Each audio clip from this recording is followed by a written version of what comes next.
shit. I guess this is happening. Welcome to the Cleveland podcast.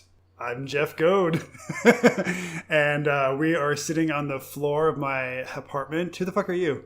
I'm whoever you want me to be. Who do you want to be sitting on your apartment floor with?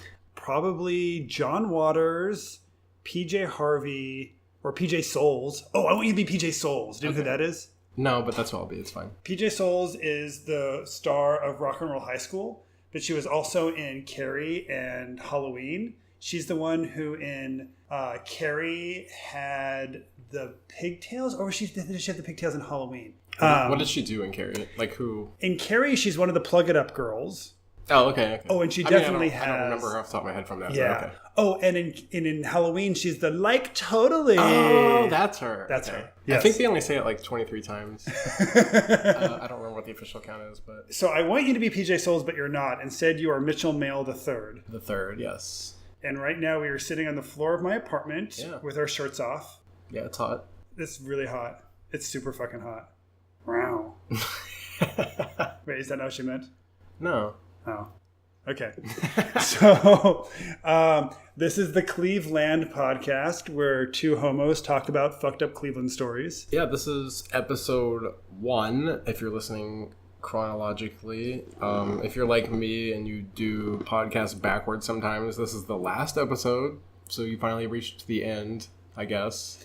And if you're like me and you're OCD and you feel like you have to start at the beginning, and we have like 300 or 400 episodes recorded at this point, then I'm really excited. But I promise you the episodes are going to get better. Like, you know, like when you start at episode 1 and you're like, I don't know about this show. I swear to God, it's going to get so much. By episode 400, we're going to have this thing nailed down. Yeah, speaking to you from episode 400, there are a lot of things I would like to tell you how the show has changed. We now have very high profile guests, as you know, in episode 400. Is PJ Souls one of the high profile guests? Who else has been on our show since you started episode 400 and worked backwards? You already know who's on the show. We don't need to talk about all the times that David Lynch and John Waters have been on the show repeatedly. Oh shit! My floor's making a lot of noise. Yeah, I can't move too much. We'll edit that out. I'll stay completely silent and still. Yeah, we'll edit all this out. None of this needs to make it into the show. So I guess, we should talk about the format of the show, at least as we intend it for episode 1. So right now we were thinking maybe we would start each episode with a quick little story about ourselves. Maybe just a dumb little fact that takes 10 seconds, or maybe we'll go like full on tell a full story. And since I pulled the short straw, I'm going to be the one to tell the first little story or the first thing about myself. And I'm going to start off by telling you that I'm on a podcast about things that happen in Cleveland, but I've only been living in Cleveland for 10 days. So I'm a total fucking poser, complete imposter. And also technically I don't even live in Cleveland. I live in Lakewood, but that's basically Cleveland, right? Yeah, it's gay Cleveland. It's gay Cleveland. Okay. I live in queer Cleveland. I live in the Quid. Is that the accepted abbreviation for Lakewood? I think it is, the Quid. I live in the Quid, the queer Quid. And also, the thing I want to tell you is, although I've only lived here for 10 days, I put in an offer to buy a motherfucking house today. Today. And I've been living in New York for the last 16 years, New York City. I'm not one of those people who's just saying New York, even though I'm like from fucking Buffalo or something. I lived in Brooklyn and the Bronx and places like that for the last 16 years. I'm 38 years old. I've never owned anything. I guess I own like clothes and shit, but like I haven't owned a car since high school. I've never owned an apartment or a house, and I just put in a fucking offer on a house in the Quid. That's my fucking thing about me. So how about you, Mitchel Male the Third? I don't really know what to say about me. I guess we can go biological background. Is that the right word? I don't know. Or autobiographical, chronological? Biographical. That's what I meant. Not biological. Biographical background. Just to match. I grew up in West Virginia. I've lived here for, I don't know. What year is it? It's 2018. Well, I guess if you started at episode 400 and worked your way backwards. Yeah, we're going backwards through time. Yeah, you probably are listening to this in like the year 2024. Right. Hopefully. But right now it's 2018. So I've lived here for 9 years. Just the past few in the quad. Yes, the quad is gonna happen. It's catching on. I don't know. I really like listening to, watching horror-related movies. Just basically everything that accumulated to why we want to do this podcast to begin with. Yes. And just recently got into specific podcasts that we maybe should or should not name drop. You mean like Stay Sexy and Don't Get Murdered? Yeah, like that one. I think that's the name of it. So that's why I feel like I don't think we could do obviously could not do a whole true crime Cleveland, because I think after like 10 episodes it would get really boring and we'd just be like doing police blotter from that point. Yeah, because I guess we should maybe make it clear that the thing we were first thinking of is like, let's just do like a true crime Cleveland podcast. And like Mitchell was saying, I think this is, oh wait, where'd your beer go? I didn't want to open it because it's going to make No, snap that shit open. I mean, I think it's like, fuck yeah. Look at that line. Oh, that sounded so good. Do it again. I can't. So, we're going to like do like a true crime Cleveland podcast, but as Mitchell was saying, it's like we're only going to have so much material. So we decided to make it just like fucked up things in Cleveland, and it can be like horror movies or just like crazy sex shit or like who fucking knows. Yeah, really, I'm looking forward to exploiting the Cleveland theme, like where we've talked about doing Wes Craven related things. Yes. Because that'll give us an excuse to do like everything related to Wes Craven. And fucking Lillian Gish. Exactly. Lillian Gish is from Cleveland. Barely know who that is, and I'm excited. And you only barely know because I told you the bit you barely know. Exactly. But fucking Birth of a Nation, holy shit, that's some fucked up Cleveland stuff. Yeah. And listeners, we have to ask you. So you know the Boomtown Rats song, I Don't Like Mondays? Yes. I just learned about that, yeah. Yes. So we were listening to an episode of My Favorite Murder, and we both got so excited because we were thinking about doing this Cleveland show. And it turns out that there was this mass shooting at Cleveland Elementary School back in the 1970s. And it's this big, crazy story. But then those women in My Favorite Murder kept telling us more, and we discovered that Cleveland Elementary School is in fucking San Diego, California. Yeah, severely disappointing. But, I mean, who knows? Maybe we'll be total cheaters and, like, you know, it's just called the Cleveland Podcast. Maybe we'll do things that are also Cleveland related that aren't in Cleveland. But maybe that's a total cheat. We'll figure it out. We'll see if we run out of material. We don't have any rules. It's fine. Yeah. We can also talk about something that's not Cleveland because we can do whatever we want. We can do whatever we want. It's the Cleveland Podcast. There's no fucking rules here. In general, I do want to thank Brittany Ivanovich for doing our art because it's amazing. It's fucking awesome. So thank you very much. We're definitely putting that to use, as you all can see by this point, I'm sure.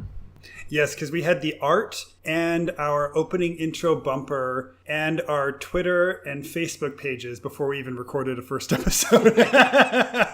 Just a little excited. We're a little excited, but we trusted it would happen. So that's pretty cool. So Mitchell is going to... So we were debating on how we should do this show. Like, should we both have... Like, on My Favorite Murder, which we both love, both of the... Karen and Georgia both have a story they share. But also on, like, Last Podcast on the Left, which I listened to, but Mitchell has not yet listened to.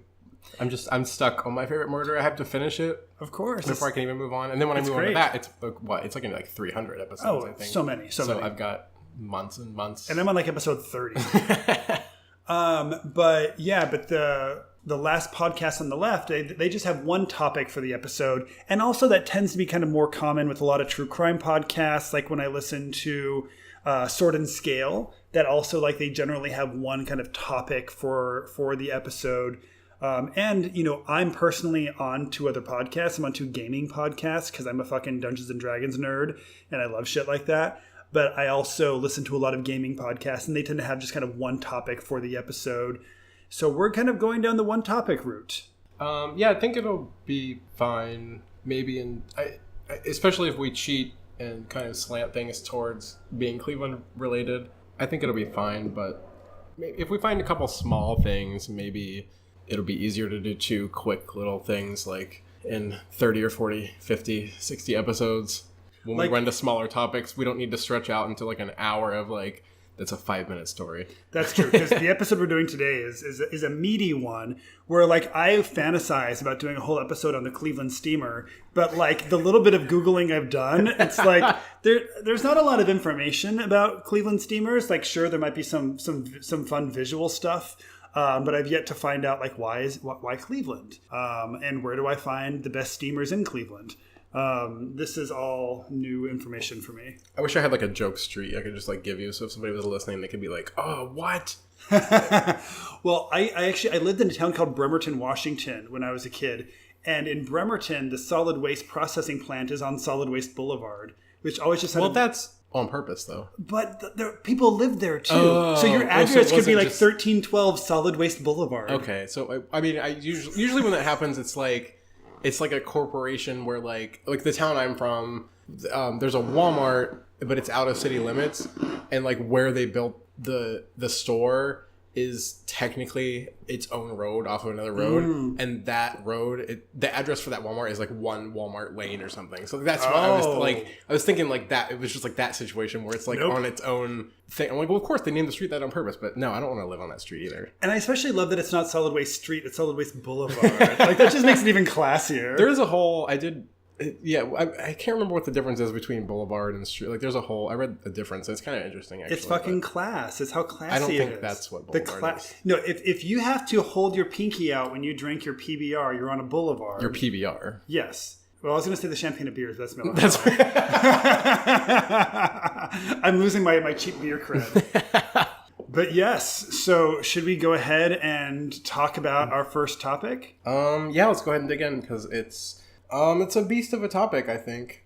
Oh, and also it's worth mentioning real quick that the way we're going to do it is Mitchell is picking this topic, and he's done most of the research, and I know very little about it.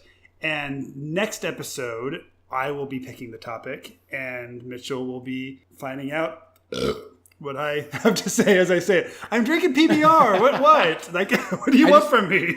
I hope we lose track like a few episodes in and then have to like figure out who went last. We're like shirtless on the floor of my unfurnished apartment drinking PBR. Like, I'm going to burp. What does unfurnished have to do with making you burp? I don't know. It just adds to the level of class. Okay. Because we're not on a boulevard right now.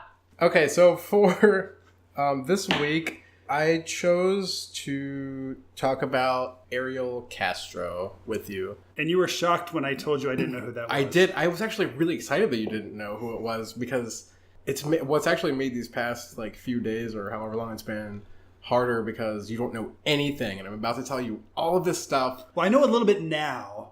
Right. Well, I knew literally nothing. You know a little bit now, and probably like everything I told you is probably wrong. So I'm probably going to tell you something like, yeah, but you told me. I'm like, yeah, it doesn't matter anymore. But no, I mean, you have the gist of the story down. I do. I know that it's basically the opening credits to Kimmy. Right, that's a part of it. This is that's the story of, and I'm sure that the 3 women from the Ariel Castro story are all living in New York with a sassy gay black man and doing quite well. Hopefully, yeah. Okay, but that was a part of it. So now you ruined half my material. So I do want to preface this with saying that I know this is a huge topic, and I feel like might have missed a lot of details, or maybe not. I don't know. It's a huge topic to cover, especially for our first thing. I felt like it was something very, very integral to Cleveland, just fucked up Cleveland stories that we needed to do. So if we're going to do it, we might as well start with it. Now, this happened before you moved here, right? No, I lived here. You lived here? Yeah. What was happening? Oh, shit. So yeah, like just from a personal level, but I didn't really know, because, all this, we'll get into the details, but it started a while ago, in the early 2000s, but I did know where I used to work. I can't remember which of them it was, but one of the girls' aunt used to come into my store all the time. My assistant manager at the time, gave me a quick rundown on the situation because she would still, every time she came into the store, she would talk about I know that one of the girls, or not one of the girls, sorry, I know that my niece is still out there and all those things, which I mean, people say that. I don't mean to be mean, but people say that all the time, and they're usually dead. No, it's true. I was listening to this other podcast called Someone Knows Something, and the first season of it is like 10 episodes, and it was recommended by one of the women on Making a Murder, and I listened to it, and it was so boring because it was like 10 whole episodes about this boy who went missing in the 1970s who might have fallen into a lake or might have been kidnapped or might have been eaten by a bear, and nobody fucking knows. But the parents do keep talking about how, like, we know our son's still out there and he's still alive. Right. And I mean, good for them. I'm glad that they have that optimism, and I hope that that's true. But, like, listening to the show, I'm just like, yeah, that kid's not alive. Right. There's like, no fucking way. I don't want to discredit any... Like, I would never, ever want to burn your hope, ever. Like, in the moment, I would never reveal to you. I mean, that might be lying, but, like, I would never let you know that I think, yeah, your child is dead. Sure. But, all that aside, I mean, she was right in this case. But if your kid's been missing for 10 years, your kid's probably dead. Right. So it was ultra insane that it wasn't too long at all before they escaped or, were found, however you want to look at it. It wasn't too long before that I had even heard about all of it because it had been so long ago and I had just moved here in like 2009. So, I mean, by 2009, it had already been maybe like 6 years. So you were aware of one of the women who was missing before. But it only just like that she was missing. I had no clue about any of all of this at all. And and maybe like less than a year before they were found. And then when they were found, it was this whole big, huge like national news thing, which is I don't understand how you like had no clue because it was like this. I mean, what year was this? 2013, I believe. Well, let's see. 2013, I was 33 years old. I was living in Riverdale in the Bronx. And yeah, I don't know. I think I was doing a lot of yoga and meditating in 2013.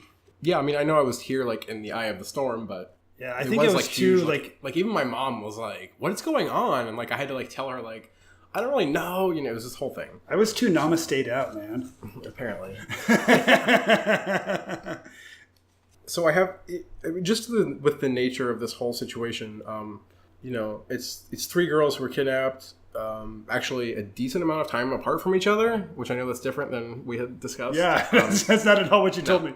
I think you maybe even said they got kidnapped like literally at the same time. I did, but I didn't know because I just didn't. I felt really weird. That does make more sense though, because kidnapping 3 women at the exact same time is risky business. I meant like in a short amount of time. I mean, not like literally. I mean, I might have meant it that, or I might have like sounded that way, but I thought they were very close together. But they were long. It was like a year and a half apart. I can already tell this is going to get fucking intense, and I need another beer. Do you want another beer? Yeah. Okay, so keep talking. I'm listening. Okay, so I'm going to start with just like a little bit of background on Ariel, because the way this is all structured, that's what I was saying, with the way that they happen so far apart, and it's just a lot of like simultaneous crime happen. It's not like a standard serial killer situation where it's like, okay, and then John Wayne Casey killed this boy and buried him in his fucking basement. John Wayne Casey. Yeah. But it's just not as a normal, it's not as a chronological and straightforward situation when there are 3 separate timelines of girls, and then who knows, and then we don't really. I mean, we know what has happened since then, but we don't know. It's different when somebody kills somebody and there's like events of one night and we can get like all the details of one event. But when you're spread over 10 years, like you can't even fathom all of the things that have happened in 10 years. The amount of things that happen on a day-to-day basis, like I can't tell you that in like a 20-minute story. Because I don't know it, but that's not something that you can just illustrate quickly in a story. So it's kind of like more of just an overall view of like, well, these are all the events that happened. These are conditions that were going on, and these are the things that they have said. And then these are the after effects and things like that. And maybe I'm jumping the gun here, but one of the things that I'm thinking about right now is, so you're kidnapped. You're the first one kidnapped, and you're like chained up in this basement. I think they're chained up, and I do know they're in a basement. Yeah. But so you're in this basement, and a few years pass, and then suddenly you get a roommate. Are you relieved, or is that even more terrifying? Right. I mean, I think to me, well, we'll get into that. Okay. Come back to that. We'll come back to that.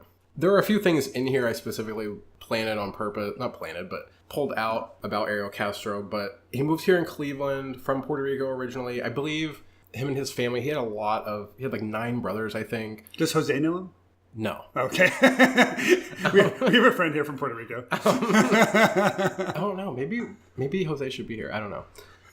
He can be our expert on the subject. But I think they stopped. His last name is Castro. Yeah. Is he related to Fidel? Oh, that's Cuba. Oh, that is Cuba. Oh. Oops, never mind. Sorry, there's gonna be like 5 emails on that. Yeah, we're already being racist on our first episode. I apologize to the Cubans and the Puerto Ricans. So they moved here from Cleveland. I believe like I don't want to say like pit stop, but like for a short amount of time, whatever. They lived in like Reading, Pennsylvania. I don't know. I bet Reading is actually someplace like because isn't there a place in England called Reading? Yeah, but I don't think it was there. Okay. Or am I thinking? Wait, where's the Reading Festival? I don't know. Okay, so but eventually they settled around West 25th and Clark, which I mean it's the same neighborhood of where all of this took place, and we actually drove by there this weekend. Okay, so I mean you saw the neighborhood. Yeah, no, totally. It's a Cleveland neighborhood. There's not sure. Really, there's a big shirtless tattooed guy riding on his bicycle, looking very intimidating. Do you remember that guy? No, there was, but I believe it. It's fine. He looked like a big sumo wrestler, like riding a little tiny bicycle, like covered in tattoos. Sumo wrestler riding a bicycle. I mean, kinda. Okay. Maybe it's a slight exaggeration, but he had his biceps were definitely bigger than his head. Okay, so the first event that I made note of was mentioned ever about him was an article from the Plain Dealer, which do you know what the Plain Dealer is? No. Plain Dealer is a newspaper here. Is it like the Penny Saver? It's just a newspaper. That's what like the Cleveland newspaper is called. The Plain Dealer? Yeah. And it's also in Rocky Horror, and I can't believe you didn't know that. No. When they going through the rain, she's holding the newspaper on her head. It's a Plain Dealer. What? Yeah. Oh, that's amazing. Yeah, we have claim to fame. That's Cleveland's only claim to fame is Rocky Horror. And now we can talk about Rocky Horror on the show. Yeah, there's a Cleveland connection. We can do a whole Rocky Horror episode. Well, we do have the whole, the Cedar Lee thing. I don't know what that means. Oh, like they show Rocky Horror at midnight, like first Saturday. Oh, so we have lots of ends. It's the longest in the country, yeah. We have lots of ends for Rocky Horror. Yeah, so the Plain Dealer had this article. And we're also right by Cedar Falls. No. Cedar Rapids?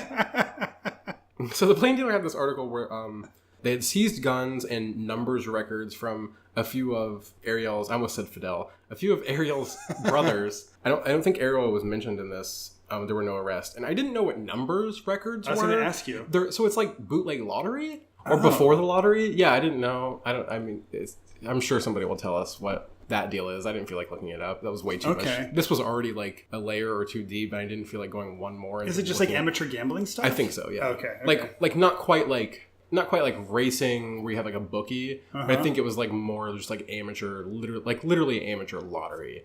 Where maybe you get people together. I don't. This is complete speculation. I have no clue. Yeah, because that's sounding like when we go to like cocktails and like the drag queens are having a raffle. Isn't that kind of like an amateur? I mean, lottery? Yeah, but this was like numbers, so I still feel like this is like has some basis where you're picking a number or something. Oh. Which is probably illegal. I mean, obviously it has to be illegal. Is that what makes it illegal by picking a number rather than being handed a little ticket that has a number written on it? I don't know. I have no clue. Maybe it's not illegal, but maybe they seized it for whatever reason. Okay. So this is like there's just like some background crime we got going on. Okay. Yep. So there's a groundwork. So a foundation. Yeah, Ariel graduated high school in '79.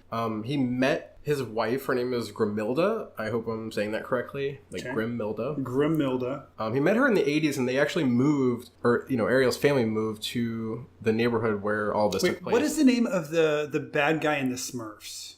Oh, I don't know. I mean, I know, but I don't. I'm hearing Grimilda, and it's making me think of. What's his name? I don't know. It's gonna drive me nuts. It's something like Grimilda. Maybe you'll think of it later and just scream it. So they moved to the same address, which I mean it's public record, so I'll just say it. They moved to 2207 Seymour Avenue back in 1992. Okay. Eventually, I don't have the details, but they got married at some point, and Grimilda's sister and her sister's husband eventually would Gargamel. Oh, yeah, Gargamel, yeah. So Gargamel, that's what we'll not call her. No, we will not call her that, because I'm sure... No, she's not... Yeah, she's not the bad guy in this situation. Exactly. her sister and her brother-in-law were claiming that Ariel was beating her. Oh. Like, they would see evidence, like, she had a broken nose, she had broken ribs, arms, like, the whole, not just, like... So he's a shitbag. Not just, like, bruises. Oh, yeah, and we're talking we already know he's a shitbag. I guess, spoiler alert, he's a shitbag. But that's part of why I wanted to build this. Like, it's not, like... This is obviously not a random situation. I don't think any situations like this are ever just a random... They don't have history. Of course. So, wait, when were these beatings happening? Whatever I was reading didn't really have, like, an exact time, but this was just between... I would say between 92 and 96. And the first girl was kidnapped in the early 2000s. Yeah. So this is not too far beforehand. Right. Less than 10 years. Right. And Ariel had thrown her downstairs and cracked her skull, which is it's arguably important that he cracked her skull and had thrown her down the stairs. He was actually arrested for domestic violence, but was not indicted. What happens when you crack your skull and you're still alive? Like, I don't know. Because you can't just wear, like, a head cast, can you? What happens? I don't know. I mean, something along the line. If you had like brain surgery, I guess same recovery process. It's fucking broken. Well, with brain surgery, I think they at least like remove the skull cap, so they don't bust something open. But the recovery process, they would still have to like do something, and then they would have to do something to fix it. I guess I don't know. But sorry, my floor's so loud. Every time I want to move my sweaty legs, it just creaks. Additional family members of Grimelda's, I think, were also like citing just long-term constant abuse and control. So like it was just... Now I feel really bad for bringing up the Gargamel thing because like this is that's what I was I'm a really shitty human being. So it was long-term and at least everybody knew. I mean, not that it makes it any better, but like it wasn't a secret by any means. Yeah. So she left him in 1996 and she had custody of, they had 4 children. I cannot... What? Yeah, so they had 4 children together, and I don't know why I didn't really write down the specifics. I don't know if they were his or not. I'm really not sure. Okay. It's possible. We'll have to look that up later. And I guess there's no way he had split custody because there's no way that kids were in that house with like women chained up in the basement, right? There's no way. Okay. I'm sorry. Yeah. I'm getting ahead of the story. Okay. So I can't remember the gender breakdown, but it was there was at least 1 boy and 2 girls. So I don't remember what the 4th one was because I didn't really look into them too often because it was just everything is a rabbit trail with this entire. I wanted to know everything and I just can't because if I go into something I won't stop. That happened. She had custody of the 4 children. He threatened her after the split for 10 years. So we're talking from basically they split in like 96 and from 2005 he would just like threaten her. But in 2005 he already had one of the girls in the basement, right? So he's got like a fucking like he's got somebody chained up in the fucking basement and he still has time to fucking harass this poor woman? Yeah. Oh, and it's going to be the overlap is going to be worse. That's why it's so hard to construct this story because you'll see. Actually, I did find a quote where he was known to frequently abduct his stepdaughters or his wife's daughters several times in 2005. But only the daughters. Yes, that's what it says. So then from that was like a big marker for me. So like, well, and now that I think about it, it's actually chronologically backwards. But if you think about it, everything has gone down. By this point, 2005, if that's happening, you think there would have been, I don't know. I'm not blaming anybody. I'm just saying like it's like always in stories there are hindsight like red flags. And that was definitely one of like, sure. Oh, he's kidnapping somebody in 2005. Maybe we should. But I mean, the flip side of that though is exactly, and the flip side of that is like there are a lot of fucking shitty ass domestic abusers out there who are abducting their kids, and like, what are we gonna do? Are we just gonna like electrocute all of them or put them all into like fucking cages? Right. Yeah, I know. So Mitchel was like looking at the clock, and it's like this has already been like half an hour. I mean, we're probably gonna edit some shit out, but we're probably gonna be at about the 30-minute mark, and we've like barely gotten into the story. Right. Grimelda actually died in 2005 from an inoperable brain tumor. Of course, like he's fucking cracking open her skull. So she knew. Although does that cause brain tumors? Well, she claimed that I couldn't find anything concrete, but she was quoted as saying that the reason that she had an inoperable brain tumor was from the constant abuse and the cracked skull and the whole. Fuck, Grimelda. So it's not official and it was never rolled, but I'm going to consider that like victim 1, at least that we know of. Exactly. And you had mentioned to me that he's not a murderer. That he doesn't qualify for the murder podcast. Right. I got really excited because I was going to look him up on Murderpedia, and then as I looked and I couldn't find his name, and I was like, oh well, technically he's not. I mean, technically he's not a murderer, even though there are things we'll get into, but because that's kind of a murder, right?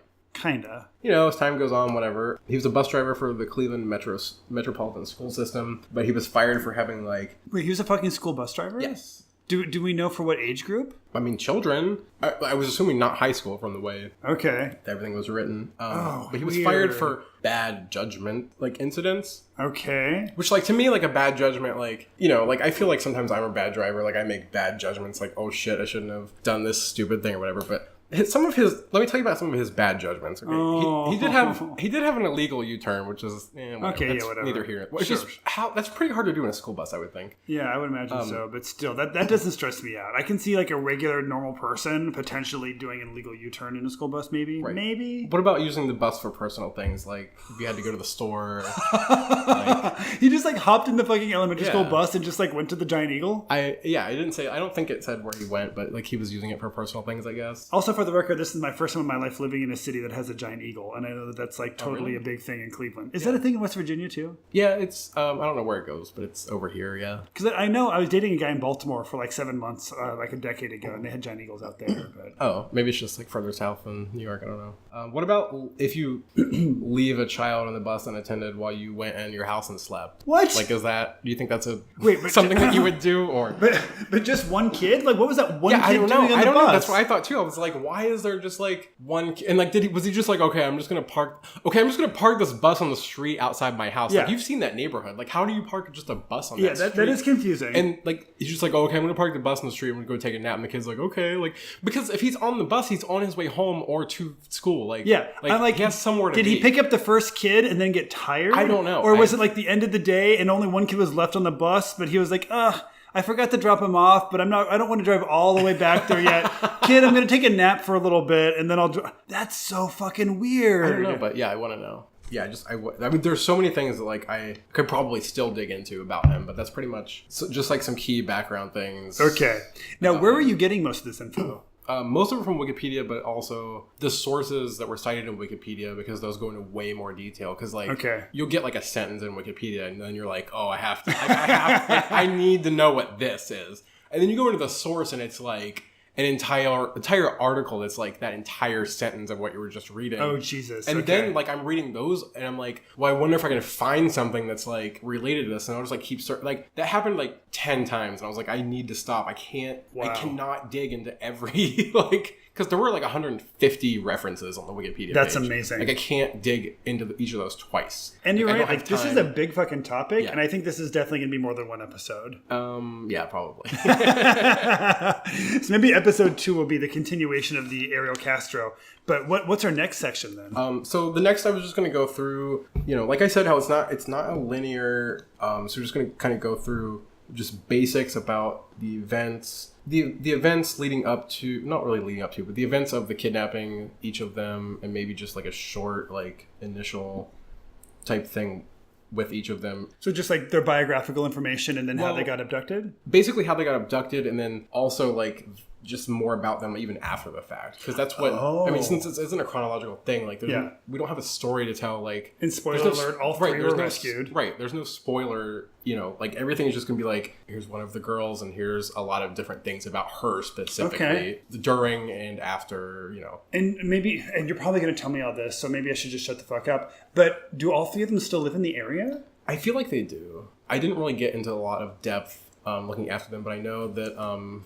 I know for, you know, at least a few years they were still here. We're not that far away from a few years ago, so. And for those who are listening who don't know this, because I didn't know this, but if you watch Netflix's Kimmy Schmidt, the whole opening credit sequence is a parody of, I guess, some big internet meme that followed when these three women were rescued. And one thing that I'm curious about is how these three women feel about Kimmy Schmidt. Right. Because that also goes along the same lines that we were talking about earlier. I'm really anxious about recording this and talking about them and them hearing this. I'm afraid that it could go negatively. Sure. But I also am like really excited that they do hear this and think of it positively in some manner. And that's a big risk with what we're doing anyways, because, you know, you look at shows like My Favorite Murder and Last Podcast on the Left and Sword and Scale. They're doing stories from Toronto and Beijing and then some small town in Texas. And, My Favorite Murder, they're based out of LA. And they do LA stories too. Right. And it's also things, a lot of the time in My Favorite Murder, it's like, well, this happened in 1920. But, or even worst case scenario, like this happened in the 70s or the 80s. Like, we're not even talking like, and the people might not still be there, but in this situation, we're talking about something that happened like 5 years ago to people who have like lived here for generations and that I'm assuming still live here. That's a good point. So it's like, even though I don't know them or would claim to even know them, it's like personal. Yeah. Oh, absolutely. And a lot of the topics we do may end up being from like the 1970s or maybe from like the founding of the town. And who knows, we might be doing some really historical stuff. But I imagine we're going to be doing a lot of stories about people who are still currently alive and still currently in the community. Right. And it's not like Cleveland's a huge place. Cleveland is, it is the 51st largest city in America. Right. So it's in the top 100. It's not in the top 50. But it's still like a pretty small little town in a lot of ways. Right. So to do an entire podcast devoted to like crazy fucked up things that have happened in Cleveland, there's a good chance that like people who we end up talking about are going to end up hearing this show and may end up having feedback for us, positive or potentially very negative. And that'll be interesting to see. Right. We'll get started with Michelle Knight, chronologically. She was the first to be kidnapped on August 23rd, 2002. Michelle was 21. So she and I are basically the same age. I was 22 in 2002. Oh, yeah. So she was supposed to be in court for a custody case on the next day for her son. How old was her son? He was young. I don't have that written down. She was at a Family Dollar somewhere, I'm assuming close by the neighborhood or in the neighborhood. She was looking, I feel like it said that she was looking for somebody that had to do with the court case or something like that. Okay. But I suppose that Ariel like saw her or something and told her like he knew where that person was or like offered a ride or something. I believe all three of them, a very common pretense theme is that they all knew one of his daughters, or maybe I don't think it was the same daughter, but at least one of his daughters. So he was using like his fucking daughters. Yes, he was using. I believe they were his daughters. Now that I think about it, using the daughters like as an excuse, or like at least like a bait or ploy. Sure. Of like, hey, my daughter, I'll give you a ride. I'm sorry for the floor squeaking noises. I know my leg's going to sleep. I have to move. Okay. But so, your side isn't squeaky. Mine's all super squeaky. Maybe it's just you. Maybe it's just me. Well, I do way more than you do. So when they got to the house, he actually indicated to her that he had a puppy inside that she could give to her son for the, to try to like, yeah. So it's very personal at that point. Disgusting. And this is a dumb question. Was there a puppy? There wasn't a puppy. There was a puppy later. I'll tell you about. Maybe it might make it to the next episode. Okay. Well, so puppies are cute. So I don't know if there was at the time though. Okay. I don't really have the specific events, but basically once they got inside, he restrained her and sexually assaulted her, and this is also a theme. Fuck. He had put a motorcycle helmet on her head. What? Like like a full, like one of the full cover, and like the head's like the black or like a really dark thing. For what purpose? I don't know. I don't know if while he was raping her. Yeah, I think so. But I think he did that to all of them. He did it to at least two of them. So I think he did it to all of them. There's actually a picture. You can find it really easily, too. It's a picture of that motorcycle helmet that he used. But, like, every time he raped them, he put this motorcycle helmet on them? Or just, like, kind of like the first time? It just said it, like, initially. So I don't know if that's, like, I don't mean to laugh. I don't know if it's, like, a first time, like, oh, let's do this the first... Like, I don't know if it's, like, a special, like ceremonial... This is, like, a fun way to, like... Yeah, I don't know what... I doubt it was every time because with I don't think that was a common thing. And maybe I'm giving this guy too much credit, but maybe there was a tiny part of him who actually felt some remorse for what he was doing, and maybe he didn't want to see how anguished they were while he was doing it. I mean, possibly, yeah, because there was a lot of things that he said that we'll save for later too. Okay, that are just.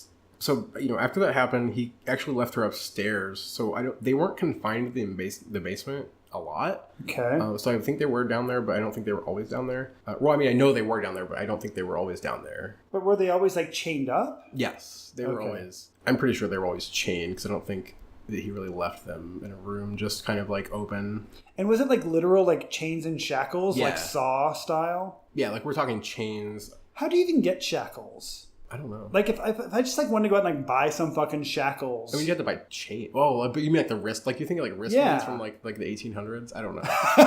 Okay, so it's not that. But if you just have regular old chains, how do you even tie somebody up with just regular old chains? I don't know. But if you go and find out, I'm sure they'll put you on a list. So don't. Yeah. So I don't want to Google this. Right. Except, I mean, I do because I'm curious and I want to know like how this fucking works. But yeah, we'll look it up later. Okay. So he left her upstairs for like 3 days, and he didn't feed her until like the 3rd day. The sad part about Mitchel, well, I mean, okay, not that any of them are sad, but no, I mean, not that none of them are sad. I was gonna say all of them are sad. The sad part specifically, because each of them have like a little thing. I think there's like a one thing that makes it worse. Right. The sad thing for her, I think, is that initially, or just even as a whole, her disappearance wasn't really investigated a lot because they felt that she just ran away because the custody was the next day. Why would they think that she'd run away the day before her custody hearing? Like, you would think that, like, if you're having a custody hearing, it's because you want to have fucking custody, right? Right. So I don't know if I don't know. I don't know all the details surrounding it, but man. It was made worse because she was actually on, like, the National Crime Information Center for a while, but they removed her after 15 months. Supposedly because the police couldn't make contact with her mother to verify that she was still missing. Like, so this is also speculation, but it was noted. So they just like couldn't make contact with her mom, and they're just like, okay, well, guess we'll remove her. But that was there was a lot of criticism because they were like, people were saying that's not how people get removed from the list. Like There has to be, the police have to go and physically like verify that somebody's been found in order to remove them. It's not just like, oh, we couldn't get a hold of their mother anymore, I guess it doesn't matter, we'll just take her off the list. So there was a whole like back and forth about that I tried to dig into. Like, okay. I rabbit trailed down like each one of these things that we're talking about. I was just like, okay, I can't go any further with that. You know, also along the argument, the Cleveland police and the FBI though both claimed that like her presence on that list and being taken off, like neither. If she were left on it, that it wouldn't have had any effect that if she were still on it. What does that mean? Why would it not have had an effect? So they're saying that they would have tried just as hard to find her if she wasn't on the list? Right, so that's what Which I'm like. Which means so like either way they would literally do nothing? I'm like, so is that saying that the list is useless? I don't know. Yeah, that either sounds like that's saying that the list literally means nothing, right. Or it sounds like they're admitting like we would have put in no effort either way. Right. I wrote that down on purpose because I thought that was so fucked up. So, yeah, Michelle was, you know, after all that, basically Michelle in a nutshell was the one that had the most critique over the fact that she was just in comparison paid the least attention to her disappearance. So really, if Ariel and she was the first one too. So yeah. I mean, not that, you know, it's also one of those things in hindsight where you can look at it and you can say, oh, it makes sense because she's the first one missing. I mean, obviously other people were probably still missing in the area or in this county at the time. But like when you look at them as a group of 3, it's like, oh, she was the first one missing. After a lot of time goes by, you probably don't connect it to anything else. Sure. It's kind of like, oh, it's its own thing until the other 2 have built on top of it. And you're like, okay, wait. And in a lot of ways, she's kind of fucking lucky that he decided to kidnap more women, because if he had just kept her, right, and killed her, I mean, that would have been the... Or even if he didn't kill her, well, right. If he had just kept her, since nobody was looking for her anymore, right. They might not have discovered her until like he died of old age, right. And like they and like, there's just one of her, and they just found her like 65 years old and shackled in the attic or something. Right, that's crazy. Right. So next, and was she with the one who escaped? No, that was Amanda, I believe. Amanda, okay. Yeah. So next is Amanda, though. Okay, so Amanda. That's a good little segue. So Amanda, our escapee. Yeah. So she worked at Burger King. She was walking home from work on... What year is this? April 22nd, 2003. So this is 2 days before my 33rd birthday. Yeah, so this is 7 months after Michelle. Oh, wait, 2003. No, I was 23. No, what am I talking about? Yeah. I'm doing my math 10 way years before, wrong. yeah. Yeah, 23. Right. So this is what, 8 months after I'm such a narcissist. I just moved to New York. I'm totally putting it into my own context here. Like, I want to figure out how this relates to me. No, it makes sense. In 2003, I was in high school. Okay. You're in high school, and I was working... I was just finishing my freshman year. I was working at the Virgin Megastore in Union Square. Oh, yeah. Selling CDs. So yeah, this is 8 months after Michelle has been kidnapped. So also put that in perspective. Like, by the time Amanda comes onto the scene, Michelle has been there for 8 months. Like, can you imagine that shit? Like what's like you said before, like say you've been there for 8 months and then somebody new is brought in. Like, or you're just like, here we go. Like, yeah.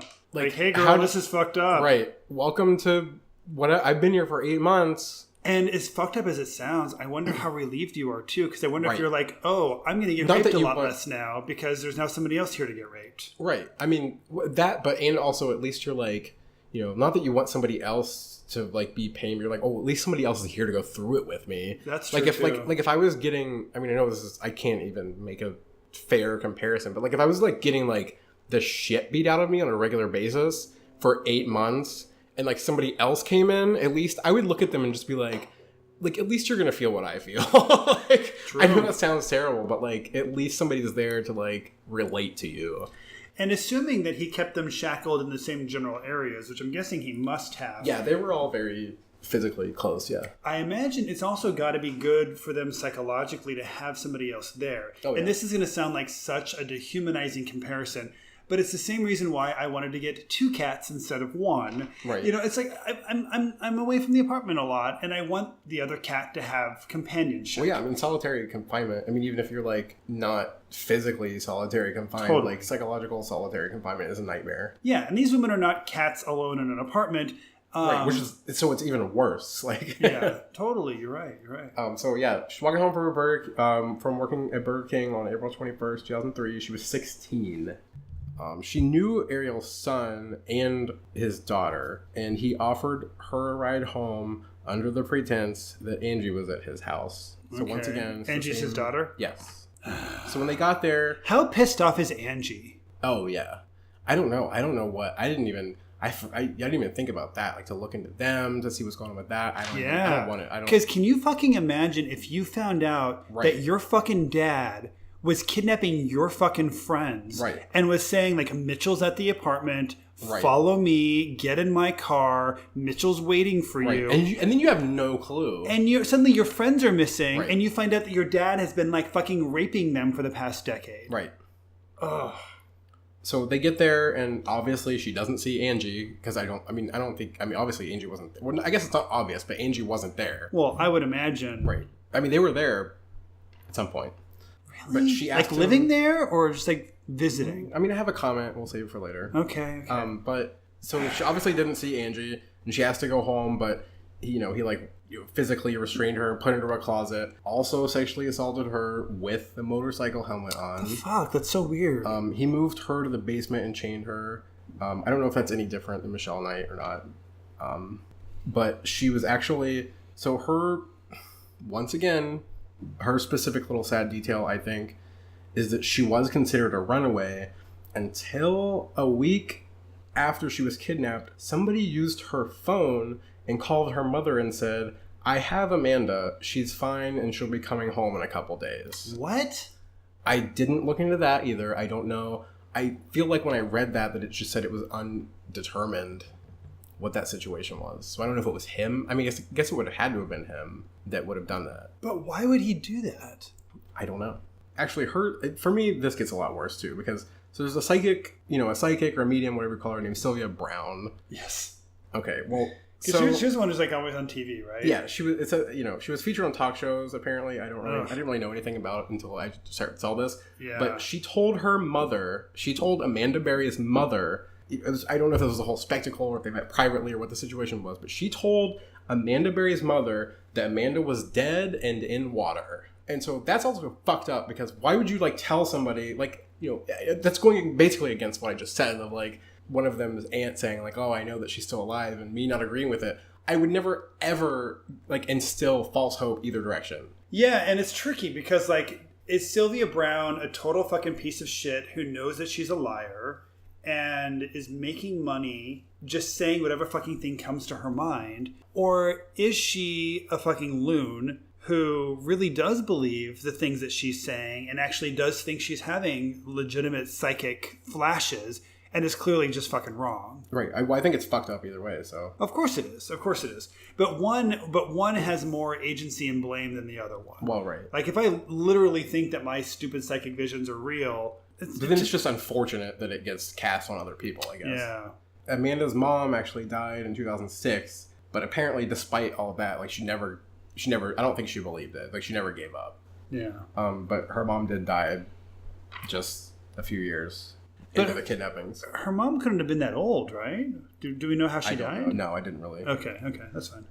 God, and I'm sorry, but just to back it up for a second, like, poor fucking Amanda. Because also, I mean, I don't know what her relationship was like with her mom, but even if she had a shitty fucking relationship with her mom, still, you don't want to fucking come out of being kidnapped for 10 years and find out that your parents dead. Right. Well, I mean, A, you don't want to find that out at all, but B, like, somebody has to tell you, oh, yeah, your mom died 7 years ago. Ugh. Like, it's not even, I mean, I'm not going to say it would be any better, any worse amount of time, but also it was 7 years ago. Yeah. Like, I can't, it would be bad if it were like the week before or the month before, because then you'd be like, oh, I almost got to see her. Like, I mean, eventually you would think, like, I almost got to see her. It was so close. Yeah. But, like, at least it was still, like, a fresh, like, but, like, by the time you get out of that, like after 7 years, like, how can you, like, grieve with somebody, like, with your other family members about somebody that died 7 years ago? Sure. They've not that they've moved on, but No, they've but at least they've already processed processed it. Yeah.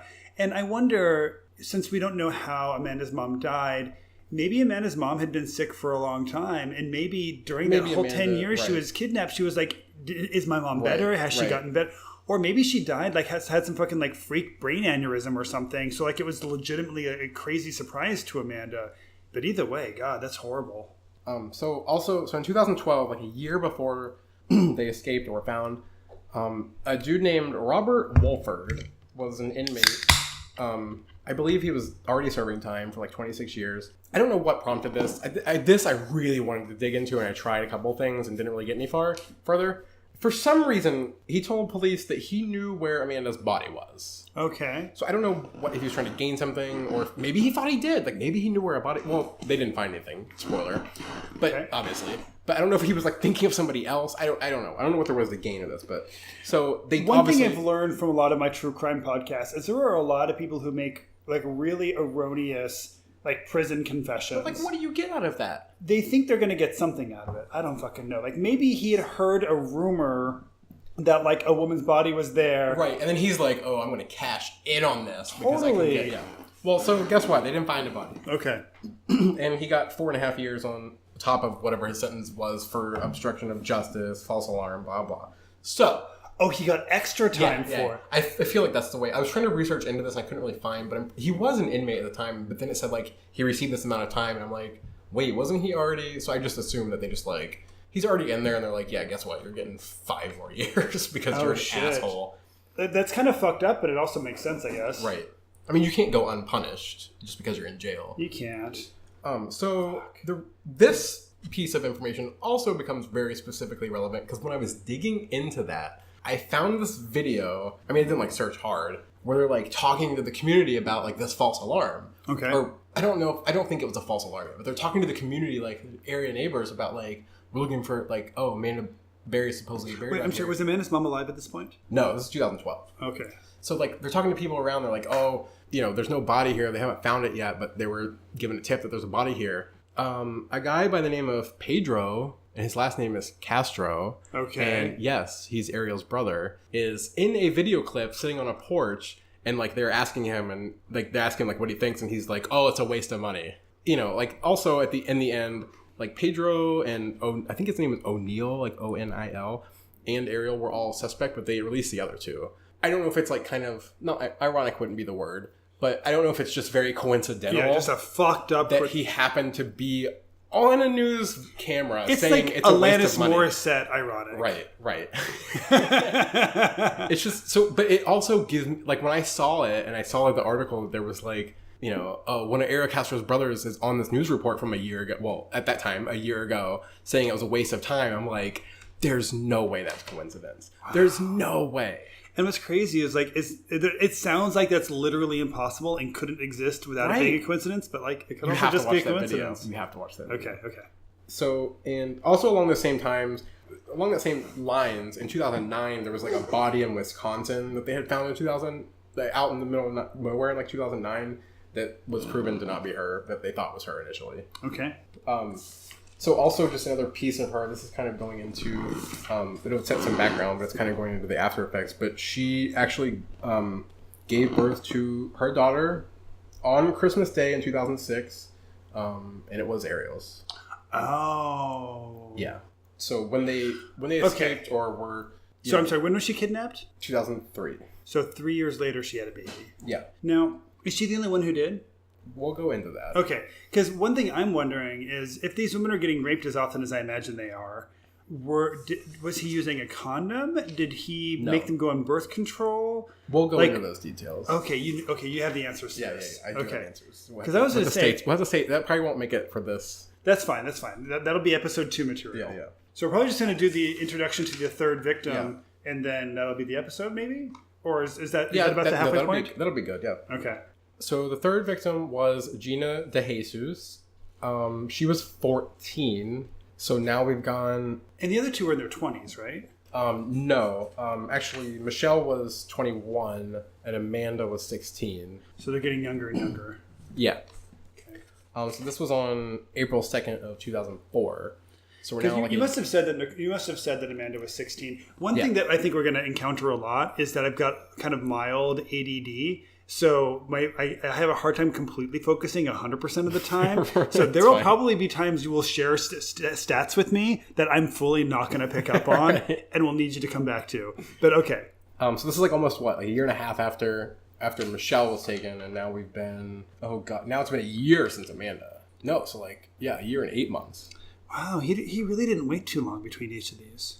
Well, I mean, it's a long time. It's almost 2 years. I guess. And then we have long then we have almost time. 10 after that. I guess that's kind of what I meant. Right. I kind of envisioned that maybe they were more evenly spread throughout all of that time.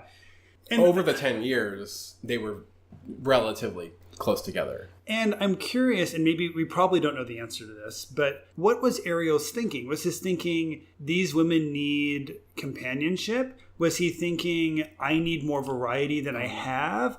Or was it just like, as soon as an opportunity presented itself, he took it, and until he felt like he was at full capacity? I don't know why he would stop and then just continue with them for the 9 more years. But I do have a couple end stage things from him that don't really give much closure that we can get into next time. Because I do know one spoiler that I guess I won't say in case other people don't know yet, but... So, once again, Ariel's daughter, Ariane, I don't know how to pronounce that. Okay, how do you spell it? Ariene. Ariane? Yeah, I don't know. Okay. It's a pretty name. I think Gina and her were actually decently close friends because Ariane called Grimilda, her mother, Grimilda, to ask if Gina could stay all night, and Grimilda said no. His daughter was actually the last person to see her alive. Or, well, she was alive. To see her before kidnapped, sorry. Yes. Yeah, we're so used to thinking about like it's murder or something. So Gina, I don't know where she was. I don't know why I don't... Oh, she was on her way home from middle school. So she actually she made a phone call for some reason. I don't know. On maybe her I way had that home backwards. from middle school. Fuck. Yeah, so she made a phone call, but that phone call used some of her bus money, so she was just walking home because she couldn't afford. I don't remember what the price difference was. Oh, like a payphone. Yeah. Okay. So she made the phone call, and she was a little bit short on bus money because she used some of that to make the call. I'm so 2018 that I already forget that this is still a call. 2004. Nobody had cell phone. Well, no, nobody really had cell phones. Not anywhere near the capacity. In 2004, I did. I had one. I'd had one for 2 years, but I was also 24 and living in New York. So guess who offered her a ride? I'm going to guess Ariel Castro. Yes. Is going to offer her a ride in his big school bus. And he said that he had saw Ariane earlier and needed help finding her. He didn't have a school bus anymore at this point, right? No. Wait, I don't know. He might have. Oh, God. But it wasn't in the school bus. Okay. I'm really sure, I'm really sure he didn't, pick her up, and, stop and, I don't think that was the whole thing. But so, once again, this also goes into... my new favorite term is adults never need your help with anything if you're a child. An adult will never ask a child for help with something. So he was oh, I need help finding her. I just saw her a bit ago. And I think he maybe knew about the situation or maybe played into the fact that she was going to stay all night supposedly or whatever. So she had no reason to believe oh, hey. I mean, she probably knew him better than the other two did, I would assume. Even better than Mitchel and Amanda. And I will also say that when I was that age, and maybe, I'm sorry, what is her first name again? Gina. Maybe Gina and Jeff were very different, but I know that Jeff at 14 was very excited whenever any adult would look at me or talk to me as though I were one of their peers. Right. And to have an adult say, I need your help with something, would have made me feel very important, and I would have been very interested in helping that adult out. Right, and that's people like him know that. Yeah. And that's a nightmare. Yeah. Of course they got there, and he actually, I think he asked her to like help him carry a speaker or something from the house to the car. I don't think it really went into details. I don't know if by this point I was just like, I don't want to know anymore. Like, but basically, he took her to the basement and restrained her and sexually assaulted her. And her... Do we know if this involved the motorcycle I helmet? don't know for sure. Okay. But I feel like it probably did. It probably did. Her unfortunate, sad little fact that I think for her is that an Amber Alert was not issued because no one witnessed her being abducted. So I did look into it a little bit. I don't know. I think it might be more of a gray area, but I think one of the requirements of Amber Alert is like you have to know that you have to know for a fact that somebody has taken her. Nobody had any reasonable suspicion that she had been taken. But she's fucking gone. Right. But I'm not saying it's right. I'm just saying that's what it is. Huh. I feel like that can't be true.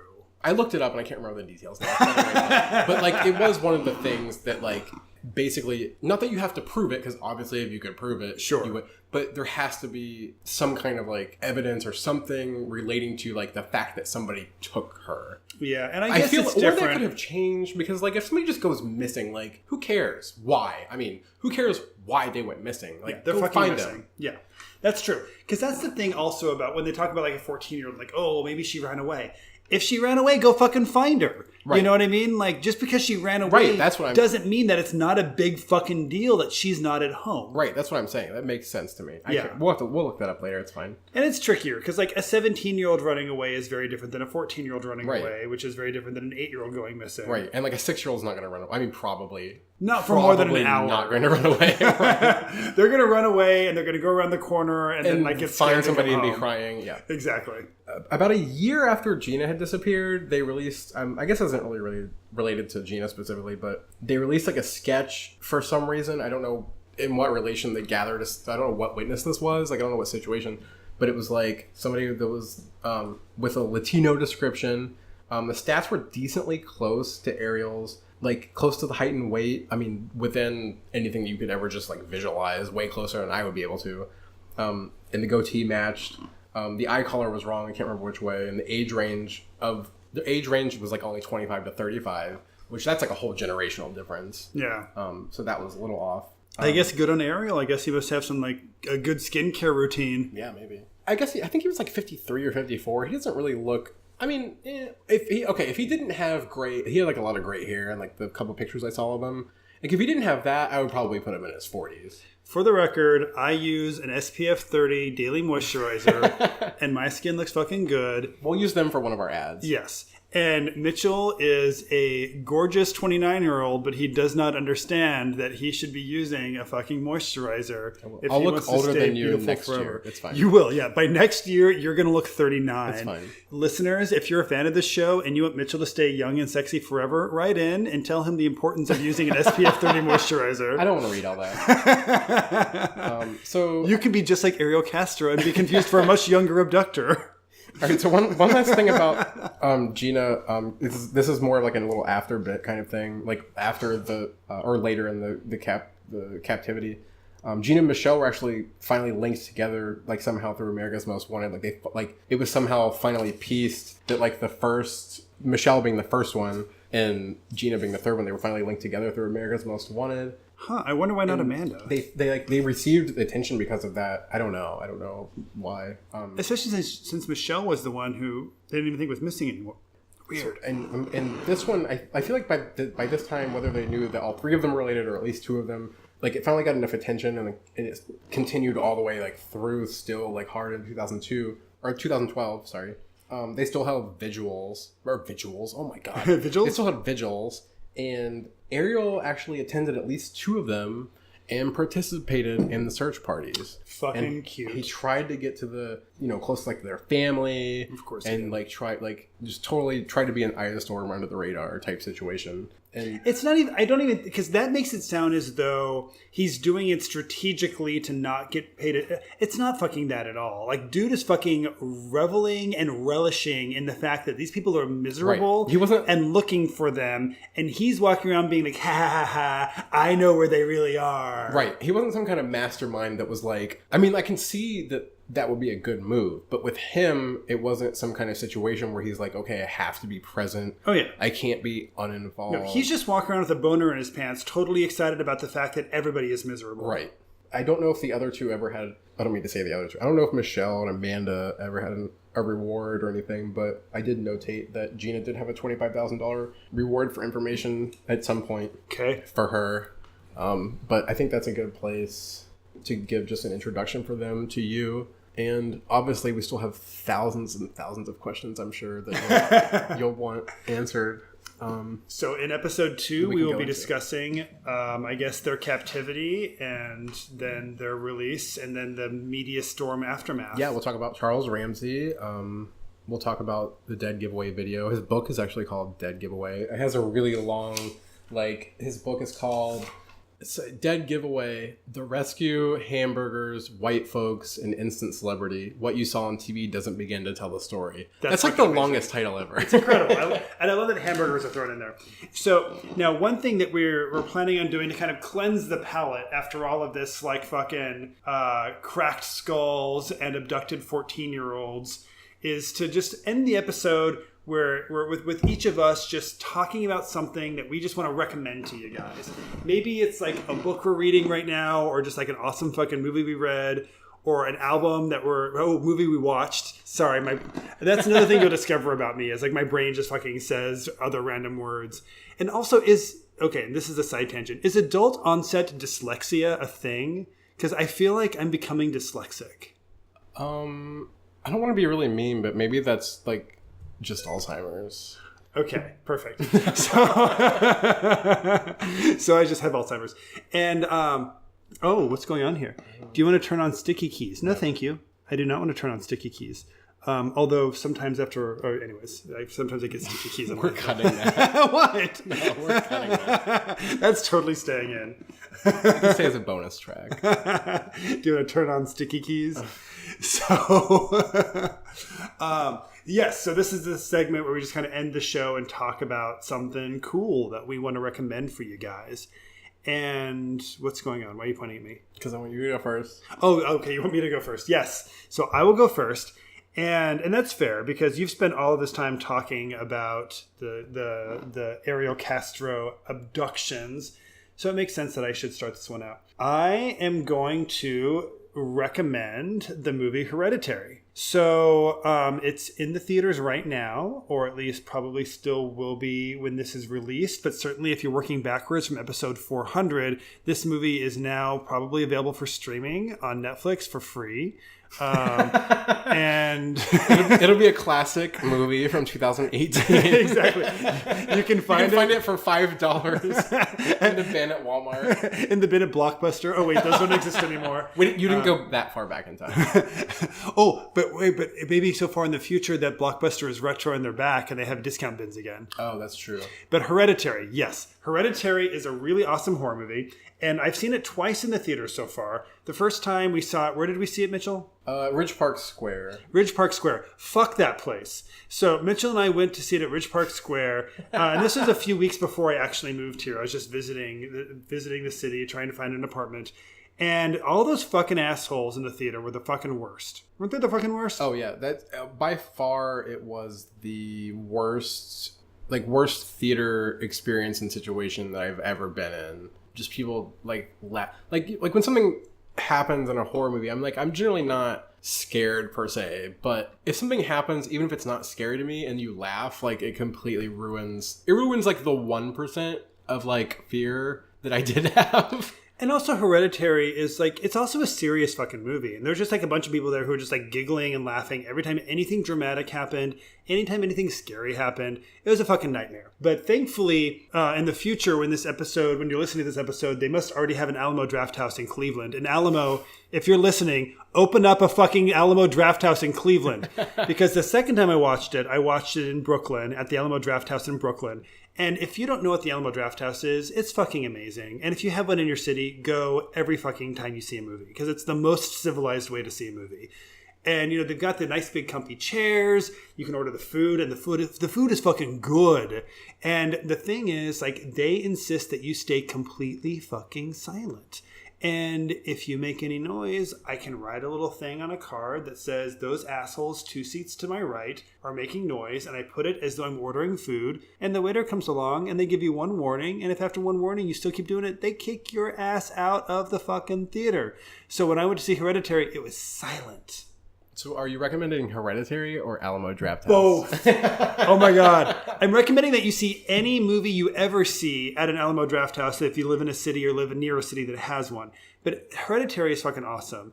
It's one of those horror movies where you can really tell that the filmmaker's references are on fucking point.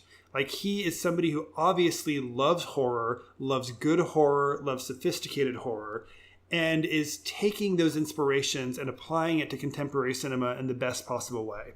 It reeks of Carrie and Rosemary's Baby and The Shining, but also has elements of Get Out. It's fucking freaky as shit. It's really inventive and intelligent. I love it. Highly recommend it. Incredible performances. Just the only thing is, I'm not going to spoil anything, but there is a major thing that happens about a third of the way through the movie. Don't ask yourself why the police weren't called, because that's the only thing that bothered me. It's why weren't the police called after that happened? Don't worry about that. Just let that part slide. If you let that part slide, it is a perfect fucking movie. So I think I've been rambling on long enough about my bullshit. Mitchell, what do you recommend? You don't know? Is there anything cool that's coming up? Is there any good book you're reading? Is there any awesome new hair gel you're using? You know what? So I will recommend another. Well, I'll go franchise style and more of a classic thing. But so I think I just told you not too long ago that they are making a TV show. I hope that gets recorded. They're making a Child's Play TV show. That's right. And so they've also announced that they're Elvis want a cookie? Fast tracking. They're fast tracking a remake of the original movie. Okay. But I will say that it's definitely one of my top few horror franchises, I think, for me. I don't know why. Really? Yeah. Because I always watched them when I was little. I have a couple of VHS screeners of Child's Play 2 and 3. I don't know if I showed those to you yet. You have to see them. They're just white label and it says Child's Play 3 property of Universal or whatever. Nice. When you watch them, it has the baked in or the burnt in logos and shit all over them. But it's just one of those things that's always been around since I was little. So I used to watch that in Nightmare on Elm Street all the time. Yes. But for me, there's a couple of them are bad. But for me, Brad Dourif, and as much as I love them, I don't even know the dude that directed them. He doesn't let anybody. Actually, his quote was, "I don't let other people play with my toys." Okay. So he keeps it to himself, and whether that be a good thing or a bad thing, I think it's a good thing. It's jumped the shark, but it hasn't gone off the rails. Yeah, because Bride and Seed are very, very comedic. Oh yeah. But Seed is terrible. I thought Seed was really bad too. Bride is at least that's some good horror comedy. There was some funny stuff in Bride. Seed was not good. And the last two have been acceptable. They've been okay. Wait, there've been 2 after Seed? Yeah, we've got the Curse of Chucky and the Cult of Chucky. What? You haven't seen those? No. Oh, we're so watching those. We're watching those. The Cult of Chucky just came out not that long ago. Okay. Last year. Now, I'm guessing Curse and Cult are also very comedic. Or less. There are elements. It's more serious than Bride. Oh, okay. But it's also still very it's very cheesy in a few ways. Still a fucking doll. And it's still him. It's still him being. By the time the third movie hit, it probably has that humor to it. Okay. It's still kind of serious, but he's still a goofy little asshole. Yeah. Brad Dourif has always done the voice, and he's doing the voice in the TV show, and he's doing the voice in the remake. To me, it's the only... I could be totally wrong, but I'm going to say this off the top of my head. It's the only franchise that has stayed pure with, the director and the main the main actor of it. You get that fucking paycheck, Brad Dourif. I Exactly. like it. I respect that. Yeah. But you're right. I can't think of anybody else. Actor, yes, but actor and director, I can't think of any. Well, I mean, I guess it depends on how far into the franchise we're looking, because this is quite a large franchise. At, 3, 4, 5... We're at 7 movies now. Yeah, that's impressive, because I know that Reanimator has Reanimator, Bride of Reanimator, and what's the third one called? Son of Bride of Reanimator? Yeah, like Reanimator, Hardest, Reanimated. All of those have Jeffrey Combs, and I believe they're all directed by Stuart Gordon. Okay. But I think that's only 3. Right. But yeah, that's just one of my favorite things. As many problems I have with it is like how much does Chucky weigh? Like, why can't you just kick him? Like, I mean, that's always been one of my biggest things, but it's fun. I don't care. Awesome. Well, I think that's a great recommendation and a great way to close up the show. I know a lot of podcasts have really pithy ways of closing it up, like making a murder, not making a murder. My favorite murder, they're all like, don't get murdered, stay sexy. And it's backwards, but stay sexy, don't get murdered. And then on last podcast on the left, they're all like Magustalations and Hail Geen and all that bullshit. But well, why don't we just make somebody else come up with it? Like who? Like somebody who's listening. Them. Wait, okay. But what do we say now? Do we go back and edit later? Should we just sit here and wait until an email comes in? Our email address is clevelandpodcast@gmail.com. Yeah, and you can... CLEAVE land podcast. So email us. We'll sit here and wait. And we also have an Instagram, which I believe is the same, Cleveland Podcast, right? Oh, you started an Instagram? Yeah. Oh, that's right. Let me look and see what it is. Oh, I forgot. You're right. And I started a Twitter, which is @ClevelandPod. And we have a Facebook group. See, we're totally ready for you guys. You guys can join our group. And we actually have some members who are in our Facebook group. Just a couple, yeah. Which by the time this is posted, we're going to have a lot more. But yeah, the Instagram is Cleveland Podcast. I looked it up. Perfect. Twitter wouldn't let me do it. It's too long. So we're just Cleveland Pod. Okay, we'll be pod. It's fine. Thank you. We should just cut it right there. Okay, bye. Bye.